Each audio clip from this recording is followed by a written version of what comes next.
All right, guys, Mikey here from the Electric Scooter Guy. Guys, we're going to do a video today, a 750-mile review video today on the DUALTRON Ultra 2. And I'm going to tell you guys what I like and what I don't like about this scooter in the past 750 miles. But I could tell you one thing, there is a lot to like about this electric scooter. What a fucking monster. 6,640 watts of peak power with a 35 amp hour battery. It's just a complete beast. 40 amp system. Controller, 40 amp controller, sorry guys. I mean, it's just a complete monster, a complete powerhouse. Now, I'm going to tell you guys what I like about this scooter, then I'm going to tell you guys what I don't like about this scooter. What I like about this scooter, starting off with the tires. Love the tires. Love them 11-inch, 4-inch wide tires. They're PMT tires. I think that this scooter should have came with PMT tires. I think you should have had the option, then just, the off-road tires, because this thing only comes with off-road tires, so you have to spend an extra $150 for these tires, $160 for these tires. You could get them in 3 configurations, slicks, these, and another similar looking tire to these.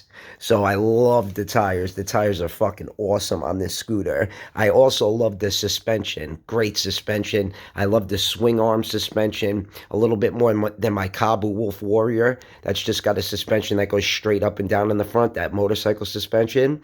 And the suspension on the back of the Cabo is pretty good, but I don't like the suspension too much. It's just too stiff for me. So in my opinion, I love this suspension. It rides very, very, very good.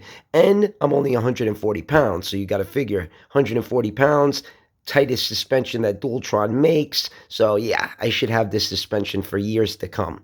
It should not wear out on me at all. Then I love the lights. As you guys could see, the stem lighting, the side lighting, even the front lighting. The lights in the front look sick. There's 3 lights on the left and 3 lights on the right, making 6 lights altogether. So that's a big upgrade, because no DUALTRON comes with 6 lights on the front like that.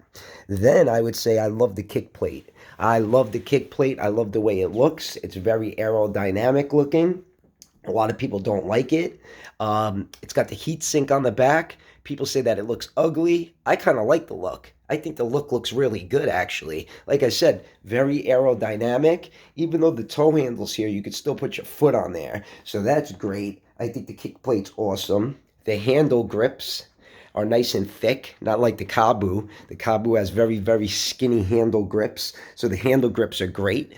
The nut brakes are the best. Besides Magura, nut brakes are the best. I mean, the zoom brakes are okay. I have them on my Kabu Wolf Warrior, but the nut brakes are even better. They kick in better. They don't abruptly kick in like the zoom brakes do. It's more of a gradual kick in. So the nut brakes are a must. I'm telling you guys, once you guys ride nut brakes, you'll never want to go back to the zoom brakes ever again. Then it's got that big ass 35 amp hour battery, like I said, with 6,640 watts of peak power, them 11-inch wide tires. It's not even that heavy. It's only 88 pounds. I mean, 88 pounds ain't too bad. The Storm is like 102 pounds. And that's what makes this a little bit faster than the DUALTRON Storm, because it's got a 35 amp hour battery instead of a 31 amp hour battery. And it only weighs 88 pounds, not 102 pounds. Even the Kabu weighs 101 pounds. So this thing doesn't weigh too much. I mean, yeah, it's hard to get it up and down the steps, but it doesn't weigh too much. And like I said, guys, what a great scooter. Now, I'm going to tell you what I don't like about this electric scooter. I don't like the fact that the stem has a lot of play to it. Sorry, but Minimotors needs to get their shit together when it comes to the stem. And I know that it's supposed to be like that. You know, it's supposed to have some play. You see? See the play, guys? It's supposed to be like that. This is the tightest you can possibly get it. I only have 750 miles on the scooter. Hence the 750-mile review, but I only have 750 miles on this scooter, and the screw that's underneath here, it acts like a shim, and that screw is all the way out where you could barely even push this down, so I had to like really push it down to get it to sit right.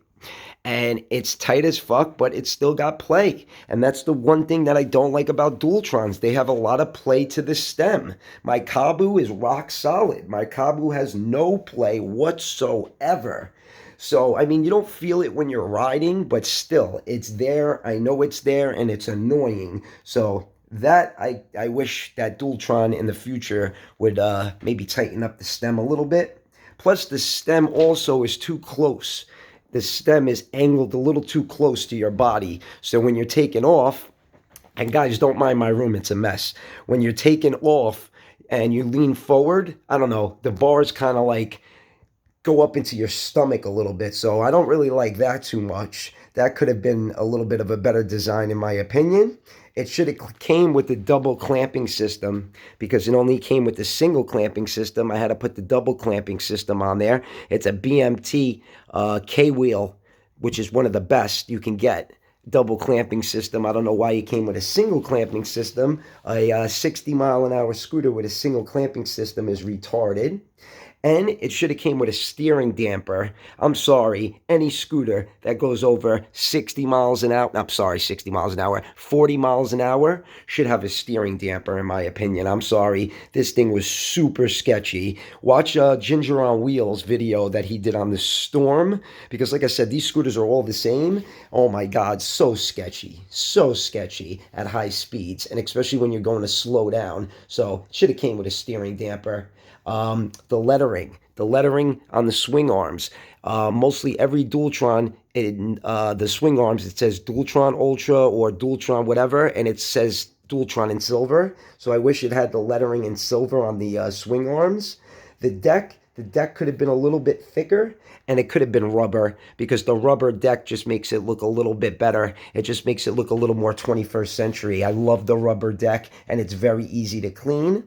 So it should have came with a rubber deck in my opinion, and the deck should have been a little thicker. The front lights, even though I said that they got 6 lights in the front, it just doesn't illuminate much of the road. So having the 6 lights looks good, but in my opinion, it doesn't do much for lighting up the road. The front mud guard is ugly as shit. I wish I can replace that, but I can't because there's no replacement mud guard. I don't like the way it looks. I wish it had like the Storm looking mud guard, the square looking mud guard. And I wish it had blinkers and a horn. I wish it had that brick here with the blinkers, the horn, the hazards, the eco turbo button, because you know what, guys? It's got the lights for it. It's got the same lighting system as the Storm, except for these all light up red. It's kind of stupid. And then when you put the hazards on, these light up yellow. But I digress. So anyways, guys, this is everything that I like about the Dualtron Ultra 2 and everything I don't like about the Dualtron Ultra 2. And I haven't had any problems with this scooter at all since I bought it. So, no problems with the first 750 miles. Mikey from the Electric Scooter Guy. Peace out.